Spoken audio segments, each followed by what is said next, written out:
Welcome back to Ame's Bookshelf. Once again, I am Teresa Garcia, also known as Amehana Arashi, author, poet, illustrator, editor, and a lot of other hats. Today, I am going to be discussing two more books from J.D. Stonebridge's The Prime Insurgency, and I am very happy that I was gifted the advance review copies. These books from this, that I am currently speaking of are not on Amazon as of yet, but it is expected that soon they will be. So this particular book is the 8th book in the Prime Insurgency, the Eightfold Way.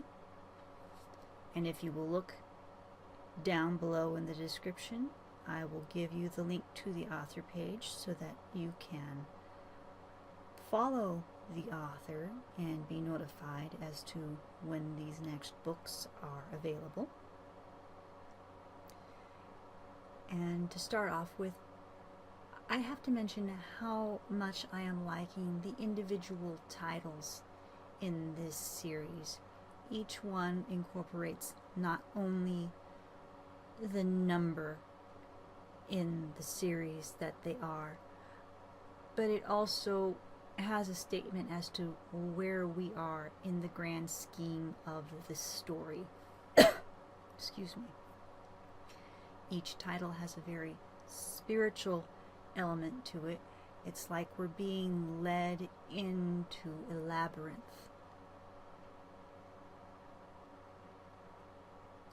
In this particular book, we get treated to the memories of the Prime that now inhabits the lands.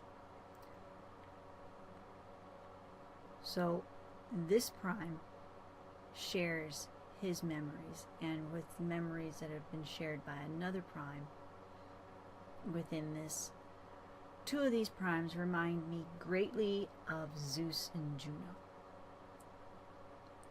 And it had me looking up Amacharon to see if I could find this name in any of what I currently have available to me. It sounded like something within the Greco-Roman pantheons, but I wasn't able to turn up anything with what I've got at my fingertips. So I'm not certain if this is a made-up one or not. But that's okay, because not every Prime needs to have a direct correlation to a particular world pantheon or world deity. I'm sure that a lot of novice folklorists and novice mythologists, I can't talk today, novices in folklore mythology have noticed how similar different deities are in different world religions, how similar some of the stories are. So the author is playing on this very well, I feel.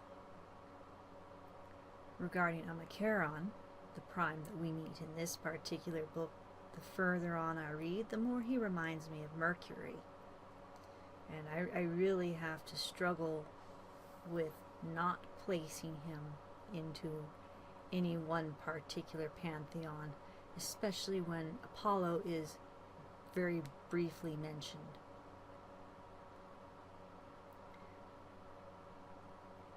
The scene that's shared in the backstory of the Prime regards the planet itself waging war against the alien invaders that became our ancestors within this world. And it really reminds me a lot of the stories of Atlantis and the lesser known Mu and Lemuria. Not quite completely, of course, because these different places that I have just mentioned each have different points on the map where they are believed to lie. It also tells us the story of, not only how man came to be, but about the event that caused Pangaea to break up in the first place and begin the process known as continental drift, and there's a whole lot of other events that are set in motion in the distant past that are explained by this one event. And I thought it was rather fascinating and well done. And then the book ended on its usual cliffhanger. So now we're just having to wait to the next book to see what happens next. Functionally, even though they are so short, I really like how each book is constrained to 6 chapters, because not only do you have, when you're starting off reading it, a general idea of how often things are going to be broken up, but you sort of have an internal idea as to how long this particular book is going to be. As the series goes on, it seems to me that the books are growing in length. I have not run it through a word count to find out, but it would not surprise me to find out later when these finally go live that according to Amazon they are getting longer. Let's see.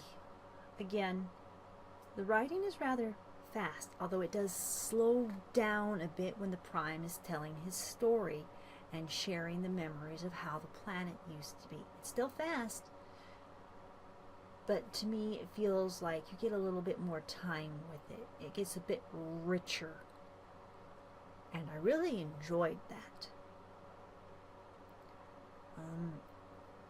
Some of the language is a bit stilted, but it really works well with the Primes because it's really driven home that these are different people. It is a different mental process. They are not quite human. They're more ancient. And it's really well handled, I thought, as to how he shows that each Prime is a different part of the planet's consciousness. I really enjoy how this is setting up. So there is that. Some people will probably be turned off by the more ancient language style that these Primes use with each other, probably as some people get turned off by the way Unto sneaks into the books throughout the series. It's different than what most people use, and that's not a bad thing. I find it actually a really good thing. So with Eightfold Way taken care of, which again it places us at a particular spot in the spiritual path, and if you are a Buddhist, you already know about the Eightfold Way. So now we move into Ninth Wonder, the 9th book in the Prime Insurgency series. Again, the author is J.D. Stonebridge. And this particular book was also a quick read. You do definitely want to read all the other books first, because otherwise you are going to miss a lot. I mean, you could read this as a standalone, but then you're going to want to go back and read all the rest to get up to speed on what's going on. In this particular book, Lance and his new battle buddy, the Prime Amacharon, have to learn to work together. Lance is a headstrong person, and I imagine he's got to be a Leo. Just this character is like every Leo that I have ever met. I don't know if the author intends him to be a Leo, what birthday the author mentally ascribes to him, but if he's not a Leo, then he's got Leo rising or something like that. Maybe he's along the cusps. With that little deviation out of the way, I'm sorry. Back to the point, Lance does not like sharing. So, Amacaron and Lance really have to get used to this. Most of the book is about the interplay between Lance and Amacaron and working together and becoming where they can sort of trust each other. And it's really interesting. I thought that he did a really good job with this, making it believable, because it's very easy to not make it believable and make it too simple.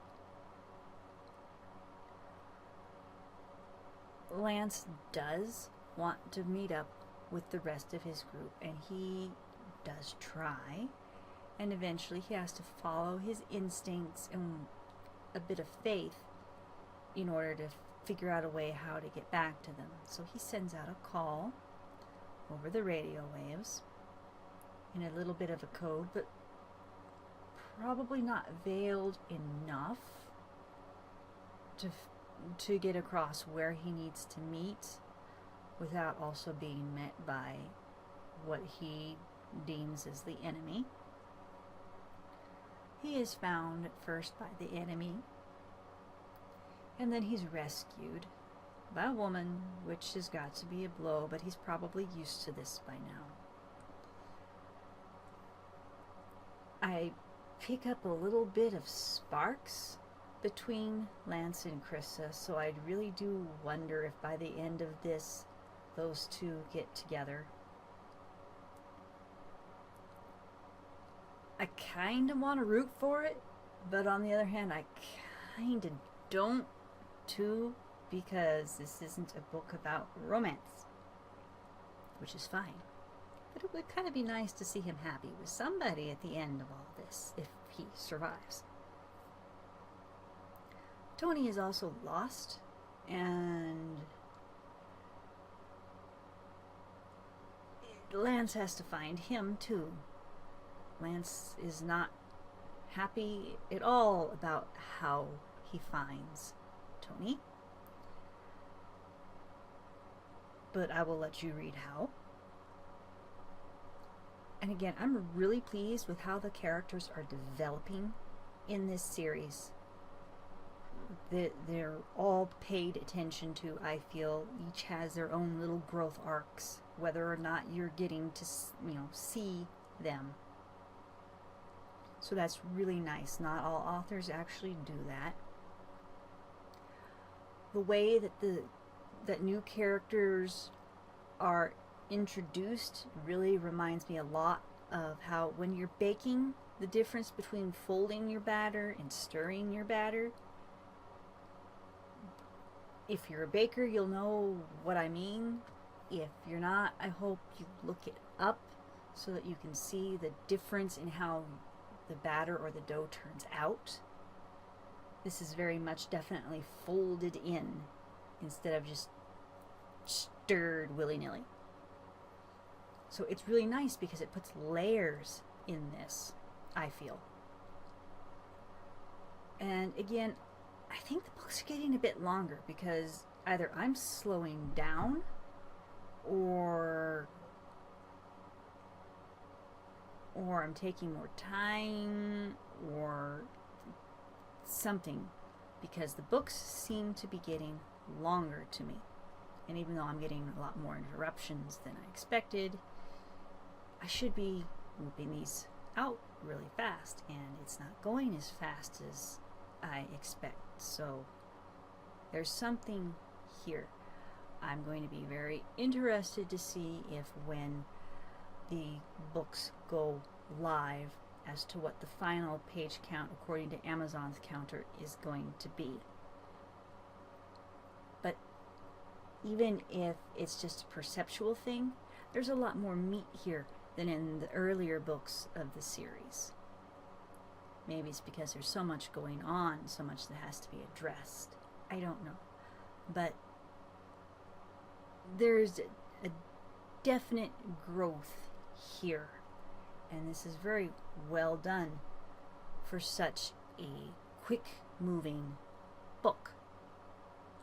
And that's really all I have left to say for this particular video.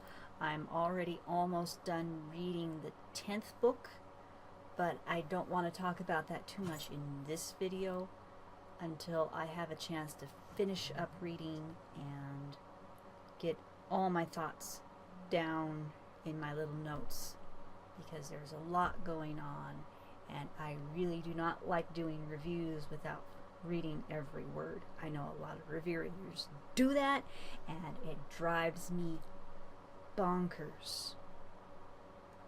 So I will see you in the next video. I bid you a good night.